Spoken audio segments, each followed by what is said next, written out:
నమస్కారం. ఈటీవీ న్యూస్కు స్వాగతం. ఈనాటి ముఖ్యాంశాలు. తెలుగు రాష్ట్రాల్లో కొనసాగుతున్న భానుడి భగభగలు. దేశంలోనే అత్యధికంగా ఇవాళ నల్గొండలో 46.2 డిగ్రీల ఉష్ణోగ్రత. వడదెబ్బకు తెలంగాణలో 8 మంది మృతి. రెండు రాష్ట్రాల్లో కొన్ని చోట్ల ఈదురుగాలులతో వర్షం. విద్యుత్ సరఫరాకు అంతరాయం. ఢిల్లీలో భారీ వర్షంతో విరిగిపడిన చెట్లు, పలు మార్గాల్లో స్తంభించిన రవాణా. కర్నూలు జిల్లాలో మరోసారి పడగ విప్పిన ఫ్యాక్షన్. వైకాపా నేత నారాయణ రెడ్డి సహా 2 దారుణ హత్య. పోలీసుల తీరుపై ప్రతిపక్ష నేతల తీవ్ర ఆరోపణలు. పశ్చిమ గోదావరి జిల్లాలో ప్రజాప్రతినిధులు, పోలీసుల మధ్య ముదిరిన వివాదం. అంగరక్షకుల ఉపసంహరణకు సిద్ధమైన ఎమ్మెల్యేలు, సర్ది చెప్పిన మంత్రి ప్రత్తిపాటి. ఎన్డీఏ సర్కార్ హయాంలోనే కశ్మీర్ సమస్యకు శాశ్వత పరిష్కారం. కేంద్ర హోంమంత్రి రాజ్నాథ్ విశ్వాసం. దేశాన్ని అస్థిరపరిచేందుకు పాక్ యత్నిస్తోందని ఆగ్రహం. కుల్భూషణ్ కేసులో ఎదురు దెబ్బతో పాకిస్తాన్ తాజా కుతంత్రం. సరైన ధృవపత్రాలు లేవంటూ మరో భారతీయుడి అరెస్ట్. వివరాల సేకరణలో విదేశాంగ శాఖ. ఉగ్రవాదంపై ట్రంప్ కీలక వ్యాఖ్యలు. ముస్లింలే ఎక్కువ బాధితులని సౌదీ అరేబియా పర్యటనలో ఉద్ఘాటన. ఇస్లామిక్ తీవ్రవాదంపై పోరుకు కలిసి రావాలని పిలుపు.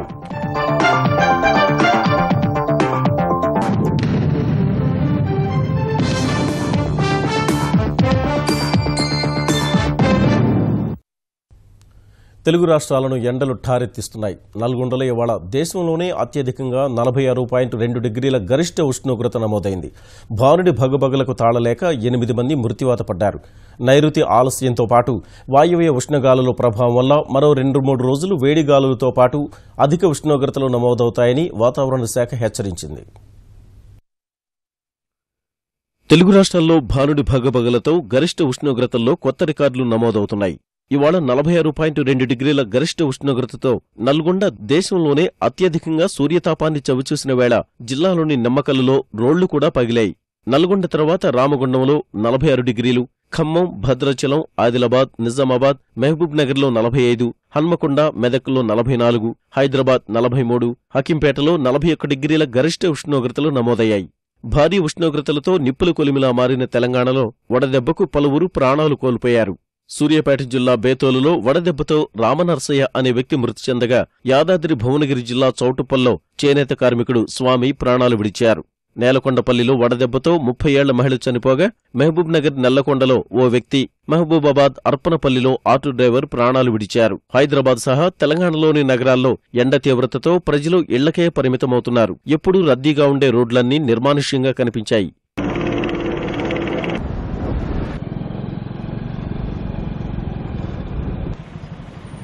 ఆంధ్రప్రదేశ్లోనూ అధిక ఉష్ణోగ్రతలు నమోదయ్యాయి. గన్నవరం, వినుకొండల్లో అత్యధికంగా 43 డిగ్రీల సెల్సియస్ నమోదవగా, రాజమండ్రిలో, ఒంగోలు, నరసరావుపేటలో 43, రెంటచింతల, మాచర్ల, విజయవాడలో 42, తుని, అమరావతి, తిరువూరు, కావలి, బాపట్ల, నందిగామలో 41 డిగ్రీలు నమోదు కాగా, మార్కాపురం, మైలవరం, గుంటూరులో 40 డిగ్రీల సెల్సియస్గా రికార్డైంది. జిల్లాల యంత్రాంగం ఎండవేడిమిని ఎదుర్కొనేందుకు అన్ని ఏర్పాట్లు చేసింది. మధ్యాహ్నం వేళల్లో బయట తిరగడం ప్రాణాపాయమని వాతావరణ శాఖ నిపుణులు హెచ్చరిస్తున్నారు. యూవీ ఇండెక్స్ 11-12 మధ్యలో ఉంది. సో 12 గంటలు 3 గంటల మధ్యలో ఎవరు బయటికి వెళ్ళటం అది మంచిది కాదు. దాని యొక్క ఇంపాక్ట్ చాలా ఎక్కువగా ఉంటుంది యూవీ ఇండెక్స్. సో ప్రజలంతా చాలా జాగ్రత్తగా ఉండాలి. ఈ యూవీ ఇండెక్స్ను, హీట్ ఇండెక్స్ మెయిన్గా దాని ఇంపాక్ట్ చిల్డ్రన్స్ మీదను, ఓల్డ్ పీపుల్ మీద ఉంటుంది. సో వీళ్ళిద్దరూ కొంచెం ఎక్కువ జాగ్రత్త తీసుకోవాలి. తెలుగు రాష్ట్రాలతో పాటు గుజరాత్, రాజస్థాన్, మధ్యప్రదేశ్ సహా మహారాష్ట్రలోని మరాఠ్వాడాలోనూ ఇవాళ అధిక ఉష్ణోగ్రతలు నమోదయ్యాయి. నిప్పుల కొలిమిలా మారిన తెలుగు రాష్ట్రాల్లోని కొన్ని ప్రాంతాలను సాయంత్రం వేళ చిరుజల్లులు పలుకరించాయి. కొన్ని చోట్ల ఈదురుగాలులతో కూడిన వర్షం పడగా, మరికొన్ని ప్రాంతాల్లో వడగళ్ల వాన కురిసింది. విజయవాడలో వాతావరణం మేఘావృతం కాగా, గుంటూరు, సత్తెనపల్లి, నరసరావుపేటలో గాలులతో కూడిన వర్షం పడింది. సత్తెనపల్లి శివార్లో పిడుగుపడి పొలంలో పనిచేస్తున్న నాగిరెడ్డి అనే రైతు దుర్మరణం చెందాడు. గుంటూరు బ్రాడీపేటలో విద్యుత్ తీగలపై చెట్టు విరిగిపడి విద్యుత్ సరఫరాకు అంతరాయం ఏర్పడింది.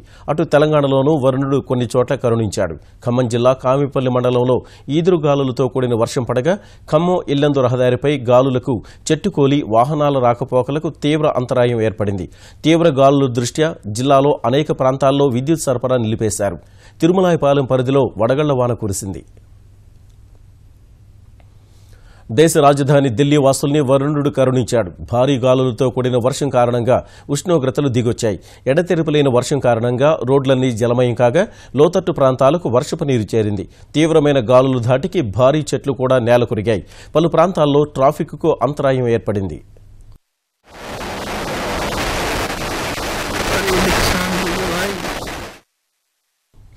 కర్నూలు జిల్లాలో మరోసారి ఫ్యాక్షన్ గొడవలు భగ్గుమన్నాయి. వైకాపా నాయకుడు చెరుకులపాడు నారాయణ రెడ్డిని గుర్తు తెలియని వ్యక్తులు దారుణంగా హత్య చేశారు. ఓ వివాహ కార్యక్రమానికి హాజరై తిరిగి వెళుతుండగా కృష్ణగిరి సమీపంలో పెట్రోల్ బంకు వద్ద కాపు కాసిన దుండగులు ముందు నుంచి ఓ ట్రాక్టర్, వెనుక నుంచి మరో ట్రాక్టర్తో కారును బలంగా ఢీకొట్టారు. కారులోంచి కిందికి దిగిన నారాయణ రెడ్డి ప్రధాన అనుచరుడు సాంబశివుణ్ణి దుండగులు వెంటాడారు. పిడిబాకులు, కొడవళ్లతో దాడి చేసి హత్య చేశారు. ఆ సమయంలో నారాయణ రెడ్డి కారులోనే ఉన్న మరో నలుగురు ప్రాణాలు అరచేతిలో పెట్టుకుని పారిపోయారు. 2014 ఎన్నికల్లో పత్తికొండ నియోజకవర్గం కాంగ్రెస్ అభ్యర్థిగా నారాయణ రెడ్డి పోటీ చేసి ఓడిపోయారు. కప్పట్రాళ్ల వెంకటప్పనాయుడు హత్య కేసులో నిర్దోషిగా బయటపడిన నారాయణ రెడ్డి ఇప్పటివరకు వైకాపా పత్తికొండ నియోజకవర్గ ఇన్ఛార్జిగా ఉన్నారు. పోలీసుల వైఫల్యం కారణంగానే వైకాపా పత్తికొండ నియోజకవర్గ బాధ్యుడు చెరుకులపాడు నారాయణ రెడ్డి హత్యకు గురయ్యారని ఆ పార్టీ ఎమ్మెల్యే బుగ్గన రాజేంద్రనాథ్ రెడ్డి ఆరోపించారు. కర్నూలు ప్రభుత్వ ఆసుపత్రిలో నారాయణ రెడ్డి మృతదేహాన్ని పరిశీలించిన ఆయన రేపు ప్రతిపక్ష నేత జగన్ కర్నూలుకు వస్తున్నట్లు చెప్పారు. రేపు కర్నూలు జిల్లా బంద్కు పిలుపునిచ్చినట్లు తెలిపారు.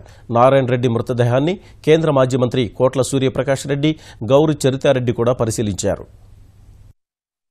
ఈ రోజు ఖచ్చితంగా ఇది break down of law and order in Kurnool district అంతా కూడా ఆటోమేటిక్ ఇది ఎస్పీ గారు సంపూర్ణ బాధ్యత తీసుకోవాలి. రాజకీయ పార్టీలు ఎవరైతే అధికారంలో ఉండే పార్టీలది ఎంత తప్పు ఉందో అంతకంటే పెద్ద తప్పు ఇక్కడ ఉండే పోలీస్ డిపార్ట్మెంట్ అని చెప్పి మేము భావిస్తా ఉన్నాం. ప్రజాస్వామ్యంలో ఖచ్చితంగా ఇవన్నీ పబ్లిక్ అన్ని గమనిస్తూ ఉన్నారు. మార్పు చేర్పులు వస్తాయి. కొత్త ప్రభుత్వం వచ్చిన తర్వాత ఎవరెవరైతే ఎటువంటి వ్యవహరించినారో, ఏ శైలిలో వ్యవహరించినారో ఇవన్నీ కూడా కంప్లీట్ వాచ్ చేసుకొని నోట్ డౌన్ చేసుకోవడం జరుగుతుంది. నారాయణ రెడ్డిని హత్య చేసిన దుండగులను త్వరలోనే అరెస్టు చేస్తామని జిల్లా ఎస్పీ రవికృష్ణ చెప్పారు. నారాయణ రెడ్డిని హత్య చేసిన ప్రాంతాన్ని పరిశీలించిన ఆయన నిందితుల్ని పట్టుకునేందుకు ప్రత్యేక బృందాలను రంగంలోకి దింపినట్లు వివరించారు. చెరుకులపాడు నారాయణ రెడ్డి గారిని, ఆయన అనుచరుడు సాంబశివుడిని కొంతమంది హత్య చేసినట్టుగా ప్రాథమికంగా తెలుస్తుంది. దీని గురించి పూర్తి స్థాయిలో దర్యాప్తు చేయబోతున్నాం. ఆల్రెడీ టీమ్స్ ఫామ్ అయ్యి ఖచ్చితంగా ఏ విధంగా ఈ ఘటనకు పాల్పడ్డారు, దోషులు ఎవరు, వాళ్ళందరినీ కూడా త్వరలోనే పట్టుకోవడం జరుగుతుంది. కఠినంగా వాళ్ళని శిక్షిస్తారు. వరుస హింసాత్మక ఘటనలతో జమ్మూ కశ్మీర్లో అశాంతి కొనసాగుతున్న వేళ ఈ సమస్యకు ఎన్డీఏ ప్రభుత్వం శాశ్వత పరిష్కారం కనుగొంటుందని కేంద్ర హోంమంత్రి రాజ్నాథ్ సింగ్ స్పష్టం చేశారు. సిక్కింలో వరుసగా రెండో రోజు పర్యటించి భారత్ చైనా సరిహద్దు ప్రాంతంలో శాంతి భద్రతలు, అభివృద్ది కార్యక్రమాలను సమీక్షించిన రాజ్నాథ్ పాకిస్తాన్పై విమర్శలు గుప్పించారు. కశ్మీర్లో సమస్యలు సృష్టించడం ద్వారా భారత్ను అస్థిరపరిచేందుకు పాక్ ప్రయత్నిస్తోందని మండిపడ్డారు. పాకిస్తాన్ వైఖరిలో మార్పు రావాల్సిన అవసరముందన్న హోంమంత్రి ఒకవేళ మారకుంటే మనమే మార్చాల్సి ఉందని వ్యాఖ్యానించారు. कश्मीर के माध्यम से भारत को डिस्टेबलाइज करने की, भारत को कमजोर करने की, तोड़ने की कोशिश होती रहती है पाकिस्तान की तरफ से। कश्मीर के बारे में भी आपको बहुत सारी खबरें न्यूज़पेपर में, इलेक्ट्रॉनिक चैनल पर आपको देखने को मिलती होंगी, लेकिन मैं आपको यकीन दिलाना चाहता हूं कश्मीर की समस्या का परमानेंट सोल्यूशन हमारी गवर्नमेंट निकालेगी, अस्थायी समाधान उसका निकालेगी, क्योंकि हम इस सच्चाई को जानते हैं। कश्मीर भी हमारा है, कश्मीरी भी हमारे हैं और कश्मीरियत भी हमारी है, इसलिए हम कश्मीर की समस्या का स्थायी समाधान निकालेंगे। కుల్భూషణ్ జాదవ్ వ్యవహారంపై తీవ్ర వివాదం కొనసాగుతున్న వేళ పొరుగు దేశం పాకిస్తాన్ మరో భారతీయుడిని అరెస్టు చేసింది. సరైన ప్రయాణ, వీసా పత్రాలు లేవన్న కారణంతో ఇస్లామాబాద్లో షేక్ నబీ అహ్మద్ అనే భారతీయుడిని అక్కడ భద్రతా దళాలు అరెస్టు చేశాయి. ఇస్లామాబాద్లోని నజీముద్దీన్ ప్రాంతంలో ఈ నెల 19న నడుచుకుంటూ వెళుతుండగా అతని వద్ద సరైన పత్రాలు లేవని గుర్తించి అదుపులోకి తీసుకున్నాయి. తమ దేశంలోకి అక్రమ ప్రవేశం, విదేశీయుల చట్టం కింద కేసు నమోదు చేశారు. నబీ అహ్మద్ను 14 రోజుల జ్యుడిషియల్ రిమాండ్పై జైలుకు తరలించారు. ఈ అరెస్టుపై వివరాలు సేకరిస్తున్నట్లు భారత విదేశాంగ శాఖ తెలిపింది. పశ్చిమ గోదావరి జిల్లాలో ప్రజాప్రతినిధులు పోలీసుల మధ్య వివాదం రోజురోజుకు ముదురుతోంది. తణుకు ఎమ్మెల్యే ఆర్మిల్లి రాధాకృష్ణపై పోలీసులు కేసు నమోదు చేసినందుకు నిరసనగా జిల్లాలోని 12 మంది ఎమ్మెల్యేలు 2 ఎమ్మెల్సీలు తమ గన్మెన్లను ఉపసంహరించుకోవాలని నిర్ణయించారు. ఎస్పీ భాస్కర్ భూషణ్ తీరుపైన ఆగ్రహం వ్యక్తం చేశారు. చిన్న విషయాన్ని ఎస్పీ పెద్దది చేస్తున్నారని ఆక్షేపించారు. ఎస్పీ మాకొద్దని నిరసన వ్యక్తం చేశారు. అవసరమైతే రాజీనామాలకు సిద్దమని ఎమ్మెల్యే శేషారావు హెచ్చరించారు. తెలుగుదేశం కార్యకర్తలపై అక్రమ కేసులు బనాయిస్తున్నారని ఆరోపించారు. ఎమ్మెల్యే ఆర్మిల్లి రాధాకృష్ణ తప్పుడు ప్రచారంతో తనపై కేసు పెట్టారని విమర్శించారు. ఈ మేరకు పార్టీ జిల్లా సమావేశానికి హాజరైన మంత్రి ప్రత్తిపాటి పుల్లారావు దృష్టికి తీసుకువెళ్లారు. సమస్యను ముఖ్యమంత్రి దృష్టికి తీసుకువెళతానని, కార్యకర్తలు కోరుకున్నట్లే ఫలితం ఉంటుందని పుల్లారావు చెప్పారు. ఈ వివాదంపై దృష్టి సారించిన తెలుగుదేశం అధిష్టానం నిజానిజాలపై ఆరా తీసింది. ఒక కార్యకర్తకు అన్యాయం జరిగితే సహించేటువంటి పార్టీ తెలుగుదేశం కాదు, మన నాయకుడు అంతకన్నా కాదు. కాబట్టి తనకు ఇష్యూని తప్పకుండా సెటిల్ చేస్తాం. అదే విధంగా జిల్లాలో ఉన్న శాసనసభ్యులు అందరము కలిసి ఈ సమస్యని పరిష్కారం చేస్తాము. పరిష్కారం అంటే ఏంటి? మనం అనుకున్న సాధించాలి. సేవా కార్యక్రమాలకు ముందుకొచ్చే ట్రస్టులకు సహకారం అందిస్తామని ముఖ్యమంత్రి చంద్రబాబు తెలిపారు. తిరుపతిలో వెంకటేశ్వర అరవింద్ కంటి ఆసుపత్రికి శంకుస్థాపన చేసిన బాబు అలిపిరి వద్ద ప్రాంతీయ విజ్ఞాన కేంద్రంలో అంతరిక్ష ప్రదర్శనాలయాన్ని ప్రారంభించారు. పరిశుభ్రమైన వాతావరణానికి తిరుపతి నాంది పలికిందన్న ఆయన పరిశుభ్రత విషయంలో తిరుపతి నగరం, రైల్వే స్టేషన్ జాతీయ స్థాయిలో గుర్తింపు పొందాయని ప్రశంసించారు. 2018 నాటికి వెంకటేశ్వర అరవింద్ కంటి ఆసుపత్రి నిర్మాణం పూర్తవుతుందని చంద్రబాబు వెల్లడించారు. ఇంకొక పక్క విద్యకు సంబంధించిన ఆర్గనైజేషన్స్ కూడా రావాలి, స్పిరిచువల్ సెంటర్స్ కూడా రావాలి. 2018 కంతా ఈ హాస్పిటల్ పూర్తి కావడం, ఆపరేషన్ రావడం, దీంట్లో కూడా ఒక రీసెర్చ్ గాని, స్కిల్ డెవలప్మెంట్ గాని, ఉచితంగా పేషెంట్స్ ట్రీట్మెంట్ ఇవ్వడం గాని ఇవన్నీ తీసుకొస్తున్నారు. రోయా హాస్పిటల్ గాని, సిమ్స్ గాని, బర్డ్స్ గాని, మెటర్నిటీ గాని ఇవన్నీ ఉన్నాయి. ఈ హాస్పిటల్స్ కూడా వస్తే ఇంకా పెద్ద ఎత్తున వైద్య సౌకర్యాలు కల్పించే పరిస్థితి వస్తుంది. దానికి నాంది పలికినటువంటి వారిని మనస్ఫూర్తిగా అభినందిస్తున్నాం. ఉద్దానం కిడ్నీ వ్యాధిగ్రస్తులపై ఆంధ్రప్రదేశ్ ప్రతిపక్ష నేత జగన్ మొసలి కన్నీరు కారుస్తున్నారని ఆంధ్రప్రదేశ్ మంత్రులు కామినేని శ్రీనివాస్, ప్రత్తిపాటి పుల్లారావు మండిపడ్డారు. మరో మంత్రి నక్కా ఆనందబాబుతో కలిసి గుంటూరు సర్వజన ఆసుపత్రిలో పలు అభివృద్ది పనులకు శంకుస్థాపన చేసిన మంత్రులు ఆసుపత్రి నిర్మాణానికి నాట్కో ట్రస్ట్ 16 కోట్ల 50 లక్షల రూపాయలతో ఆర్థిక సహాయం చేస్తోందని తెలిపారు. ప్రభుత్వం మరో 13 కోట్ల రూపాయలతో అత్యాధునిక వైద్య పరికరాలను ఏర్పాటు చేస్తోందని వివరించారు. ఉద్దానం ప్రాంతంలో వైకాపా అధ్యక్షుడు జగన్ పర్యటనపై స్పందించిన మంత్రులు తమ ప్రభుత్వం వచ్చిన తర్వాతనే కిడ్నీ వ్యాధిగ్రస్తుల్ని అన్ని విధాలుగా ఆదుకుంటున్నామని వివరించారు. కిడ్నీ మీద రివాకు గవర్నమెంట్ లో చంద్రబాబు నాయుడు గారు ఉద్దానం డ్రింకింగ్ వాటర్ స్కీమ్ అని పెడితే రాజశేఖర రెడ్డి గారి టైంలో దాన్ని డిఫంక్ట్ చేశారు. శ్రీకాకుళం జిల్లాలో డయాలసిస్ లేదు, మేము ఇచ్చేసాం చెప్తారు. రిమ్స్ లో ఒకటి పెట్టారు. ఈ ప్రభుత్వం వచ్చిందా ఇంకా 4 చోట్ల పెట్టింది. జగన్మోహన్ రెడ్డికి ఏంటంటే ఆలోచన లేదు, అవగాహన లేదు, అనుభవం లేదు. రాజధానిపై భూములు ఎవరైనా తిరిగిస్తామని నేను వస్తే తిరిగిస్తానని అంటారా? జగన్మోహన్ రెడ్డి ఎప్పటికీ అధికారం పగటికల కాబట్టి ఎక్కడ పెడితే అక్కడ నేను వస్తే ఇది చేస్తాను. అది వచ్చేది లేదు, చేసేది లేదు. సమైక్యాంధ్ర ఉద్యమంలో ఆర్టీసీ ఉద్యోగులు పోగొట్టుకున్న 60 పని దినాలను సాధారణ సెలవులుగా పరిగణిస్తున్నామని ఆంధ్రప్రదేశ్ రవాణా మంత్రి అచ్చెన్నాయుడు తెలిపారు.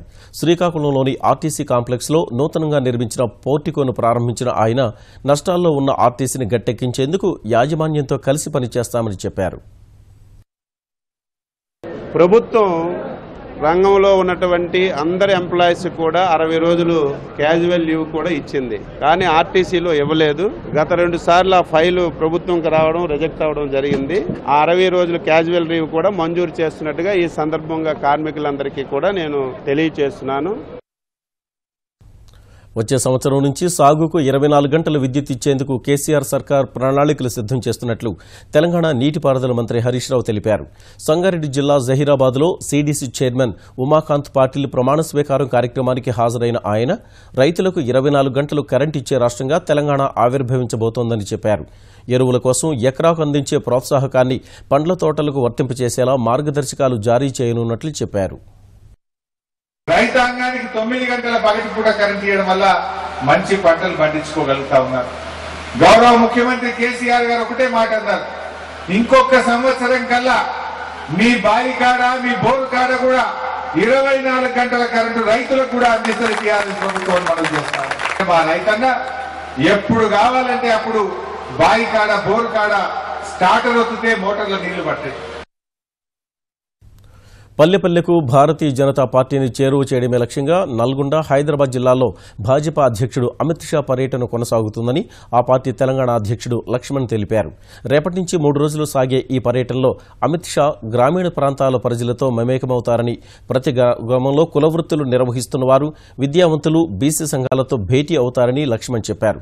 పోలింగ్ కేంద్రం స్థాయిలో ప్రజల సమస్యలు తెలుసుకుంటారని వివరించారు. ఏ లక్ష్యం కోసమైతే తెలంగాణ సాధించుకున్నామో ఆ లక్ష్యాలు నెరవేర్చడంలో ప్రస్తుతం ఉన్నటువంటి టీఆర్ఎస్ ప్రభుత్వం వైఫల్యం చెందినదని చెప్పేదానికి కూడా కళ్ళ ముందు ఇది నల్గొండ జిల్లా ఈ 3 రోజుల అమిత్ షా పర్యటన ఆవిష్కరిస్తున్నటువంటి ఒక ఆశాభావంతోనే బీజేపీ తెలంగాణ ఈ పర్యటన జిల్లాలో ఖరారు చేయడం జరిగింది. తిరుమల శ్రీనివాసుడి ఆశీస్సులతో ఆంధ్రప్రదేశ్ అభివృద్ధి పథంలో సాగుతోందని ముఖ్యమంత్రి చంద్రబాబు అన్నారు. ఇవాళ మనమడు నారా దేవాంశ్ అక్షరాభ్యాసాన్ని తిరుమలలో కుటుంబ సభ్యులతో కలిసి నిర్వహించిన చంద్రబాబు తర్వాత కుటుంబ సమేతంగా స్వామివారి సేవలో పాల్గొన్నారు. దేవాంశ్ అక్షరాభ్యాసాన్ని ఆ అంటే అమ్మ, అమరావతి, ఆ అంటే ఆంధ్రప్రదేశ్, ఆరోగ్యం, ఆనందం, ఆదాయం అని దిద్దించినట్లు బాబు చెప్పారు. ఈ నూతన ఒరవడిని రాష్ట్ర ప్రజలందరూ పాటించాలని సూచించారు. పిల్లలకు ఆస్తుల కంటే మిన్నగా విజ్ఞానాన్ని అందించాలని సూచించారు.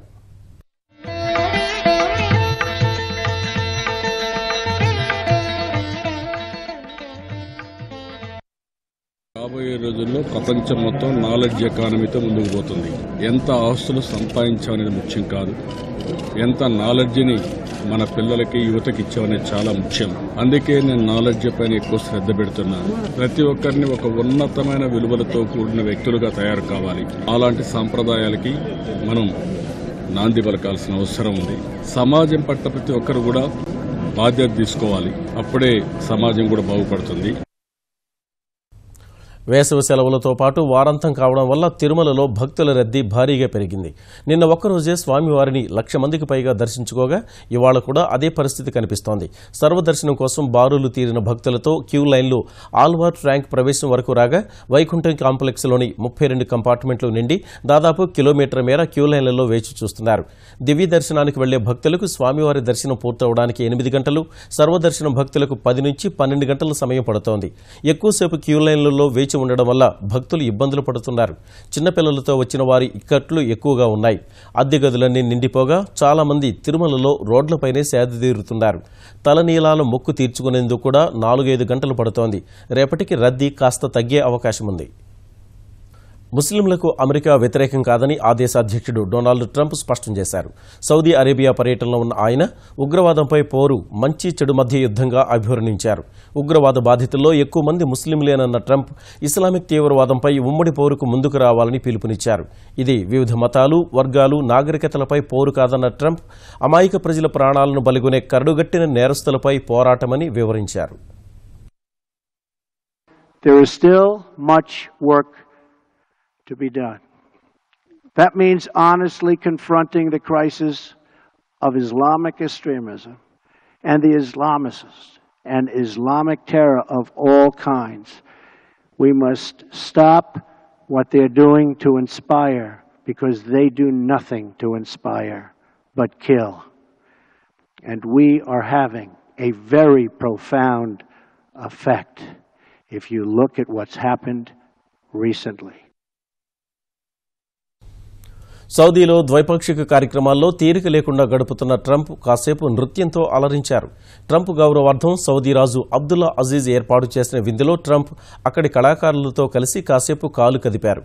కత్తిపట్టి ట్రంప్ చేసిన నృత్యాన్ని చూసి ఆయన సత్యమణి మెలానియా సహా అక్కడి ప్రముఖులంతా చిరునవ్వులు చిందిస్తూ ఆస్వాదించారు.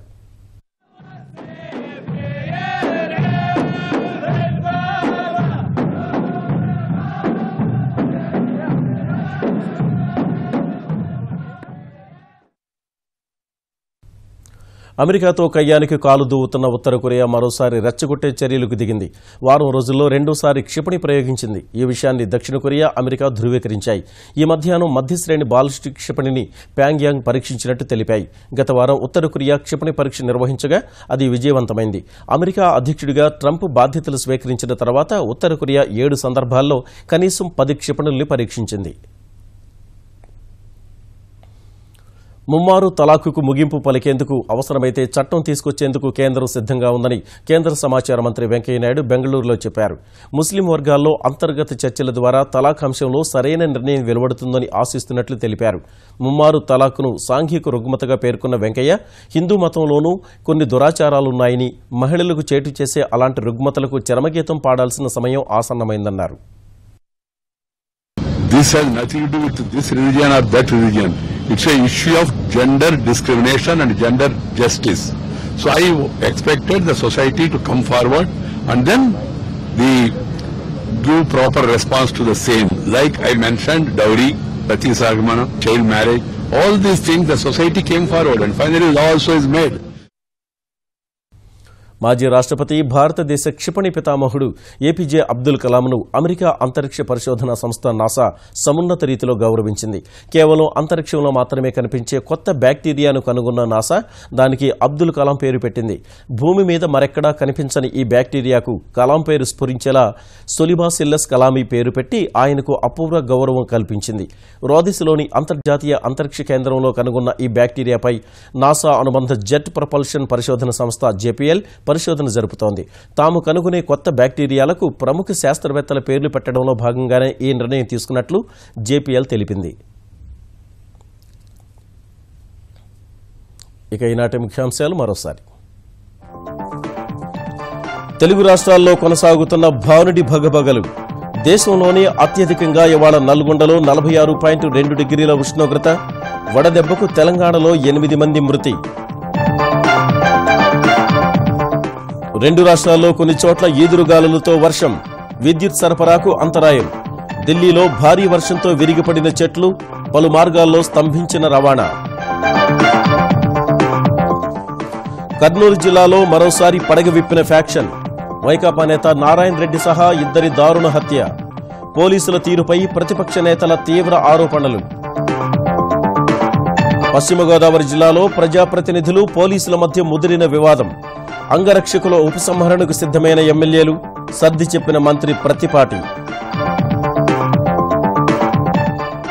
ఎన్డీఏ సర్కార్ హయాంలోనే కశ్మీర్ సమస్యకు శాశ్వత పరిష్కారం. కేంద్ర హోంమంత్రి రాజ్నాథ్ విశ్వాసం. దేశాన్ని అస్థిరపరిచేందుకు పాక్ యత్నిస్తోందని ఆగ్రహం. కుల్భూషణ్ కేసులో ఎదురుదెబ్బతో పాకిస్తాన్ తాజా కుతంత్రం. సరైన ధృవపత్రాలు లేవంటూ మరో భారతీయుడి అరెస్ట్. వివరాల సేకరణలో విదేశాంగ శాఖ. ఉగ్రవాదంపై ట్రంప్ కీలక వ్యాఖ్యలు. ముస్లింలే ఎక్కువ బాధితులని సౌదీ అరేబియా పర్యటనలో ఉద్ఘాటన. ఇస్లామిక్ తీవ్రవాదంపై పోరుకు కలిసి రావాలని పిలుపు.